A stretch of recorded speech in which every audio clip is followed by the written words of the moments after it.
We actually have two opportunities in front of us. We have a potential bigger pattern opportunity after just coming off of a pattern. And we have a structured trade opportunity as well. Just real quick, just to give you an idea. Again, you see how the market has been in consolidation here. We've had about 3 patterns that I can at least eyeball right now, right? If we just take a look at this.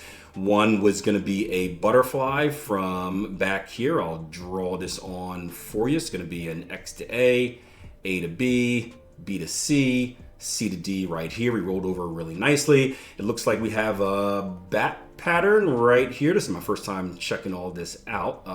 Nope, Gartley pattern, a shallow Gartley here. So that's going to give us an X to A to B, B to C, and a CD completion right here. That rolled over pretty nice. Now we're looking for another potential Gartley pattern and a structure trade. We're going to do the Gartley first since we're in pattern mode. Then we'll take a look at the structure trade second. Ugh, I apologize, keep itching my face. It's not the drugs, I promise. I know it's Friday and I'm a trader and, you know, all that stuff. No, I went for a run, was playing with my neighbor's dog when they came in, and now I'm getting all congested and stuff like that. Not the drugs, I promise. But this time. So let's look at this potential pattern here. So same thing, we have a starting point down here, swing low to swing high. This is going to be our X to A. We then have a retracement right here, which is going to be my A to B. I want to bring on my Fibonacci retracement to measure my retracement. See how that works? And based on where that retracement comes to, it tells me what pattern to be on alert for.